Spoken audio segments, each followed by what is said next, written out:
Hey, welcome back to the Motorcyclist Podcast. This is where we talk about motorcycles and what makes them great. Topics of the show constantly change, but the only thing that remains is two-wheeled fun. In this episode, we've got myself, executive editor Justin Dawes, we've got editor Adam Wahid, and we've got associate editor Evan Allen. We are missing photo director Jeff Allen. He's off in Italy riding Stelvio Pass with Edelweiss motorcycle tours on a work trip. It seems more like a vacation than anything, but it's their it's like their 40th or 45th anniversary. 45th, I think. Yeah. Mm-hmm. Yeah. So they're doing like a big jam, and he's over there getting to ride and be kind of a tourist. When he gets back, I'll have to write some words and stuff, but overall, I think it's a pretty cush jam. But that being said, we're going to get into talking about we've talked about KTM 390 Enduro R. We talked about KTM 390 Adventure R. So it only makes sense that we now move into another lightweight ADV, and that is the CFMoto Ibex 450. This is a 450 parallel twin. It's lightweight in terms of displacement, but not maybe in terms of actual weight. It's almost a mid-size bike, but it's an interesting motorcycle because it's made by CFMoto, which is a Chinese brand that's been around since 1989, and the brand is growing fast at the moment. It's grabbing market share due to pretty fresh designs that aren't exact copies, a lot of them, of competitor motorcycles, and they're kind of doing their own thing while manufacturing stuff for KTM. So it's kind of an interesting thing. So let's get into the specs first. Tell you what the Ibex 450 is. You may know it as the MT 450 if you're watching outside the United States. Trademark issues, I guess, in the United States, they had to give it a different name. So Ibex 450, just like the Ibex 800 they have as well. So like I said, it's a 450. So it's a 449cc parallel twin, dual overhead cam, liquid cooled adventure motorcycle. On our dyno, it makes 37.1 horsepower and 27.4 pound-feet of torque. That's to the rear wheel. Claimed, I think, is in the mid-40s for horsepower. And torque, I think, is right around the 30s, low 30s or 30 for claimed torque. It weighs in at 448 pounds on our scales. And like I said, it's classified as a lightweight, but I wouldn't say 448 pounds is exactly lightweight. But it is a small bore bike, so we call it lightweight. Suspension is adjustable KYB. It's got a fully adjustable fork that is rebound, compression, and preload. And at the rear, you have preload and rebound adjustment, but no compression adjustment. It has 7.9 inches of travel at both ends. It's got Bribray brakes on it with ABS. It has got, nope, I take that back. Not Bribray, J1. Still owned by Brembo. It's interesting now that Brembo owns Bribray and J1. Both, I would say, lower cost braking components, but both owned by Brembo. So sorry about the quick error there. Seat height, 32.3 inches or 31.5 inches. But it's not done by adjusting the seat. It's done by adjusting the rear suspension link. So it's got two positions for the shock. So you can have 32.3 or 31.5. And obviously when you lower it to 31.5, you lose a little bit of ground clearance. Wheels, 21/18 spoked. It's got a TFT dash. It's 5-inch, ride-by-wire, traction control, ABS, like all the things you need for an adventure bike. So that's the rundown of the machine. And price. That's an important piece, especially for lightweights. $64.99. Nice, yeah. Yeah. Right there in the middle of the class. Yeah, kind of right in the middle of the class. Yeah. Mm-hmm.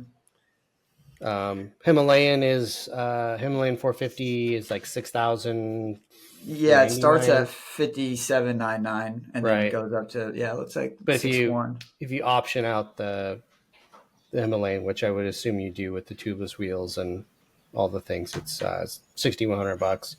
KTM is 69.99, 9.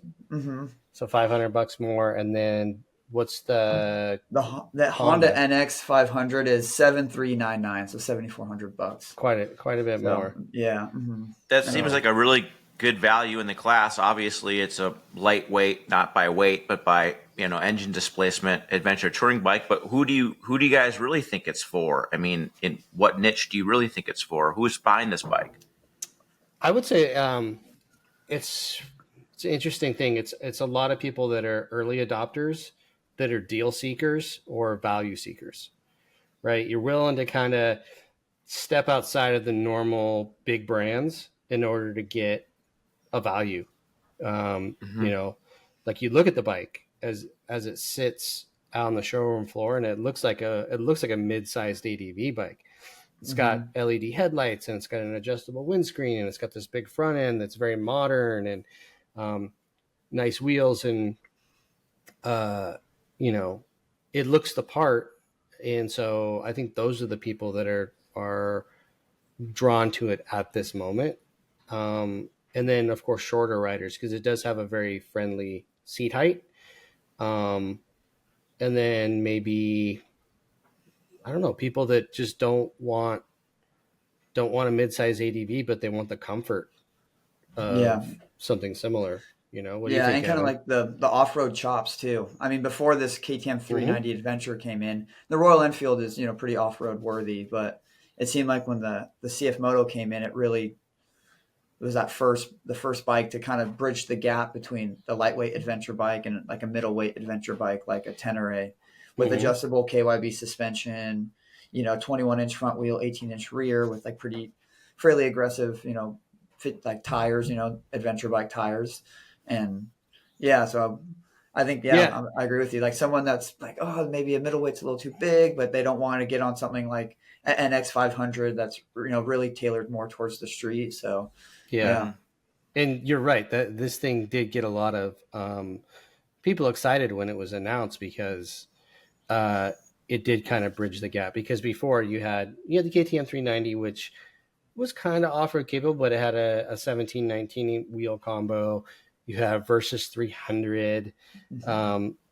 You had at that time it was like the CB 500X, which is now the Yeah. NX. Also smaller wheel sizes. Like it just, like there wasn't a lot to bridge that gap to the middleweight Tenere, right? So everyone was like, Mhm. Mm-hmm. "Oh, this is like a small Tenere." Mm-hmm. So I Mhm. think that's what early adopters got into, and then other people started seeing that there's probably a value proposition in this, to where you can save some coin and still get a pretty decent motorcycle. Yeah. Yeah, I know you've ridden this bike, Justin, and then you've ridden it a little bit, Evan. Do you guys want to just talk? I've never ridden this Yeah, machine, so I'd really be yeah. curious to what's it like. Yeah, let's start off with just the overall package of the thing. Like you get on it and you're like, oh, this is a mid-size adventure motorcycle. Like in terms of ergonomics, the seat's a little bit low, which is good because a lot of people can touch the ground. But like the reach of the bars, and when you're sitting behind the bike, like it just feels substantial. It feels like a Tenere or a Mhm. V-Strom 800 or even a Touareg. Like it feels very much in the same class. Switch gears maybe a tad bit less refined, but TFT dash that does its thing, that works pretty well. It's got you know electronics. It's got a nice four position like pad kind of switch gear on the left. You've got a button for ABS and traction control. You can turn it off into off-road mode just by a long hold, which is pretty rad. So I think, like, for me, 510, like it fits really nice. It's not too cramped. It's not too big. Like it's a very nice size. What about you, size wise, Evan? Yeah, for me at 5'8", it's totally comfortable.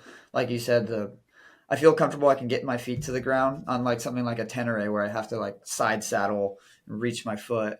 But then when you're riding it, like the cockpit feels very open and wide, and that adjustable windscreen is nice. And it's funny, that windscreen, that adjustable windscreen is just such a nice design. And there's bikes that cost twice as much as that don't have even an adjustable windscreen at all, or if it is, you have to use a tool. But yeah, I'm with you. It has. It's cool. Not only does it feel like a big bike, but it has the looks of a big bike, like the stature. You park it and you walk away from it and look at it and think like, yeah, that could fit in with something like a Tenere, a Transalp.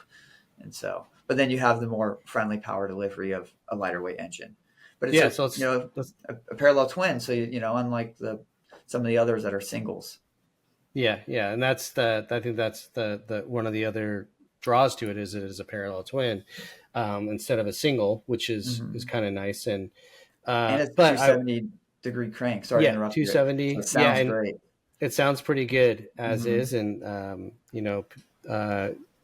think it was Yosh that put a pipe on it and told us like, thing sounds insane when it has an exhaust on it. It sounds really, really good. So, but the power, I expected a tad bit more from it. It's got an okay bottom end, and then it's kind of flat in the mid, and then it like comes on at like 6,000 RPM, and then it revs and it starts really making power. But having ridden the Himalayan, I was expecting more punch from the parallel twin than it had. Yeah, I agree. I noticed that too. Just reading about it, watching videos, and maybe it was just because it looks and feels so much like a middleweight, especially you fire it up and it just has a great sound to it. Where same thing, I got on it and maybe I expected it to have more power similar to a Tenere. And so same thing at first, it was almost let me down, but then I had to kind of, adjust my perspective. And that was the problem. It was it was a perspective problem, and it was an expectation problem where you see it and you're like, yeah, okay, that thing's going to rip. And it's not a slouch. It's not slow, and it's not, the power is not disappointing. It's just I had expected more, and then I had to go back and reset my expectations and go, I need to walk in this clean sheet instead of going, oh, I expect it to have like more oomph than it did. So overall, I think the engine's really pretty nice. And I just wish it had just a tiny bit more mid, but for a $6,500 parallel twin adventure bike, it's pretty good. And it works good in the dirt. Like it has enough bottom. Like if you're riding in the dirt, like trails and stuff, it still has enough snap to get the front end up and move the bike around the way you want to. And then when you get it up on the top end for like power lane roads and gravel roads, like it's really controllable and really nice. So sounds like a tasty bike. Yeah, it's cool. I mean, it has really short gearing, which I think is a pretty solid thing. It makes the power feel better. It makes it more manageable off road. But at the top end, like it tops out at 89 miles an hour. Mm-hmm. That's as fast as it goes. So I noticed that too. It's like almost, it like runs into the rev limiter in sixth gear. Yeah. Yeah. Mm-hmm. So I think you could re-gear it. You could throw a different size sprocket on it and get some more legs on it if you wanted to. But as is, it's like hitting the rev limiter in top gear, which usually a small bore bike never gets to the rev limiter in top gear, right? It's like struggling to get there, and it's close, and then you get a downhill run, and then it'll hit. This thing will hit it going uphill. It'll bang it. So, suspension for the street, it's great. It's wonderful. It handles really well. Evan, you rode it on the street. Yeah, I commuted on it. Mm-hmm. And same thing. I was pretty impressed. Like, it's not all squishy and wallowy. It has very good composure, and like just hitting, like trying to charge some freeway on ramps and stuff. And I felt like just has really good stability on the side of the tire, and I mean, it's in the dirt, like it's really actually pretty darn good. You can bottom out the back a little bit, like if you're really pushing hard, but I mean, you're exceeding the normal use case at that point. Like I was like hitting whoops, not big whoops, but whoops. And you could hear the shock hit the bottom. But that's just overdoing it a little bit, like, and overall it's really, really good. Yeah. And to be fair, I feel like almost every bike in this class, if you start Oh, hitting yeah, some whoops at speed, like I noticed that with on the KTM 390 Adventure, like you of do course. that, and yeah, so yeah. Yeah, we're not spending 15, 16, 17, 18K for the long travel mid sizes that, have 240 millimeters of travel or whatever. So, Hmm. it's not an 890 Adventure. It's a 450 CFMoto. So, Hmm. uh, it's it handles great. The tires are pretty good on the street. In the dirt, they're good on gravel roads, but they do the same thing that you find with a Pirelli STR. Um, they have that profile that's really good on the street, but then there's not a lot of tall side knobs. So when you really lean it over in the dirt, then you start to lose the front. Yeah. You have to keep it like Because upright. kind of upright, yeah. I mean, Hmm. it's very much the tires look almost identical to the Hmm. I Pirellis. thought they were at No, first. they're Yeah. they're CST Ambro A4s or something like that.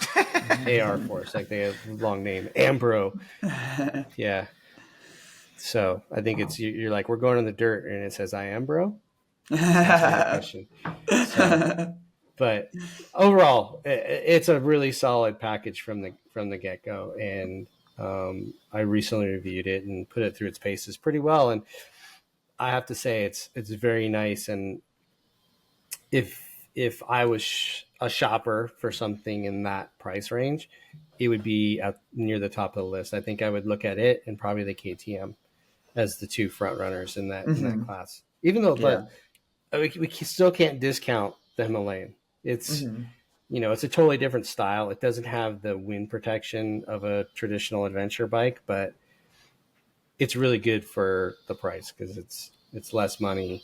It's got more traditional styling, I guess you would call it, but it's Hmm. so I don't know, but I still think it would be between that and the KTM. I don't know about you, Evan. Yeah, just I haven't been on the Ibex off road yet, but it'd be tough. Yeah, there's there's things I liked about the Ibex on like the brake. The rear brake was surprisingly really touchy, which I liked, and I Mm-hmm. liked how you can quickly turn off traction control and ABS and stuff like that. And yeah, like really there wasn't too many things I didn't like about it. It's super comfortable. I feel like maybe the only thing that just was a little bit funky at first was the clutch engagement just feels so wide. At It's first I would like thought I had to relearn how to use a clutch. I was like, what happened? I've the been riding engagement like. is wide and it's very light, which I think Hmm. for people that are used to using all kinds of different clutches, we're used to a very narrow band of engagement, and so you get to that and you're like, whoa, what's going on here? But I think if Hmm. you're learning, that thing would be great because you could almost just like let the thing go and not stall the bike Totally. because Yeah. it has such a long engagement period of it. So Hmm. Yeah. um, I don't fault it for that. I think for an expert rider, it's a little bit weird, but I think if you're a beginner or newer rider or whatever, I think it's actually pretty friendly. Yeah. Yeah. It just was like kind of took it some adjustment, like just jumping Mm-hmm. because I kept, yeah. But it actually ended up, I noticed doing like backing it in and doing hacks, that wide engagement point made it just like really nice to just keep the thing like peeling into a corner and not getting like rear wheel hop. But Mm-hmm. so yeah, but Yeah. So I got a question for Heath. Since you haven't ridden it, what's your outside opinion of it? Just listening to us talk, or just like when you saw it, like what's your opinion as someone that hasn't ridden it? What do you think about it?